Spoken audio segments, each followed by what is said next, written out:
What is up, guys? It is Quinn here, and for most of you out there playing fantasy football, I'm guessing your season's wrapped up here in week 17. So, you guys probably aren't watching this video, but I'm guessing there are going to be, some people out there, maybe like 5%, 10% of people who play fantasy, where their championships actually do run into week 18. So, I'm still going to be putting out some content this week. Not going to be doing the full slate, like going through rankings at every position, but I'll have my waiver wire video. I'll have my running back, wide receiver, quarterback, tight end start sits. All of those will be out. And then, I'll be here answering questions throughout the week. So, this specific video, looking at some waiver wire targets, not hitting 5 players at every position like we were earlier on. These are just some guys that I think, if you're in a pinch, these are players that you could plug into your lineup as like a flex option, wide receiver three, a streaming tight end, streaming defense, streaming quarterback, whatever the situation may be. And then these are going to be players who are available in 50% or more leagues using the ESPN waiver wire. But let's just jump into it. Starting off with the running back position,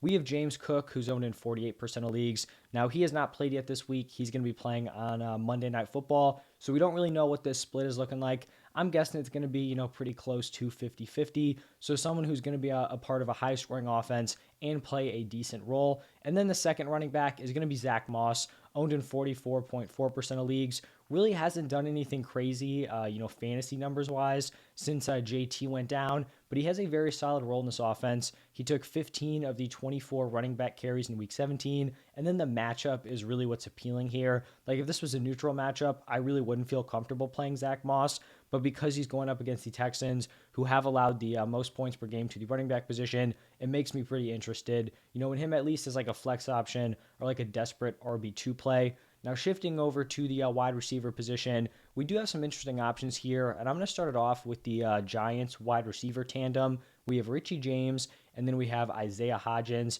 These guys are widely available. Richie James owned in 3.6% of leagues, Hodgins in 5.6%. And we've seen Richie James honestly be pretty solid over the last 7 games, averaging 14.1 PPR points per game over that stretch. And then for Hodgins, over the past 5 games, he's averaging 15.2 PPR points per game.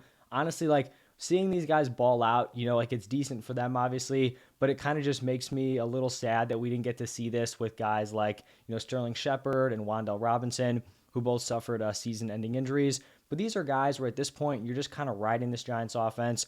Could be guys you look at, in your flex option. And then moving over to Treylon Burks, he's owned in 41.1% of leagues. And I just want to preface this with this is only going to be Treylon Burks if Josh Dobbs is the starter. If they're going back to Malik Willis, totally out on Treylon Burks. But in Dobbs' first start for the Titans, he targeted Burks 8 times. Burks caught 4 of them for 66 yards.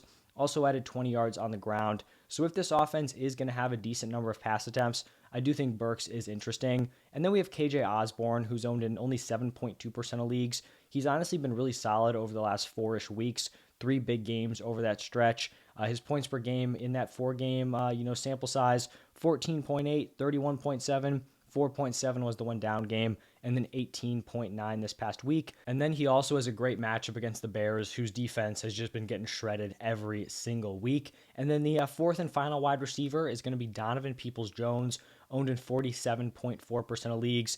Now, he did get into the end zone this past week, but he only had 1 reception for 13 yards and only 3 targets, so nothing crazy there. The one thing is that we probably saw Watson have his best day, at least as a passer. There wasn't a crazy amount of volume, but maybe he's turned a corner. So maybe you're going to try to bank on that and hope Donovan Peoples-Jones has a better performance in week 18 just based on volume. Now moving over to some QBs who could be streaming options for you. Got to start it off with Brock Purdy, still only owned in 36.5% of leagues. Since taking over as a starter, he's just been very, very consistent. He has had 4 starts. In those games, he's put up 21.7, 16.5, 16, and then 17.1 points. So definitely someone who's going to be like a high-end QB2 probably, heading into week 18. And then we have Russell Wilson, owned in 40.9% of leagues. Now, I'm definitely not going to say I'm overly confident in Russ. He struggled throughout this season, but he actually had a pretty solid game in his first matchup without Hackett, 23.6 points. They got him moving using his legs. I believe he had 2 rushing touchdowns, and they're going to need to score against that Chargers offense. So someone who maybe if you're desperate, you could pivot to Russ.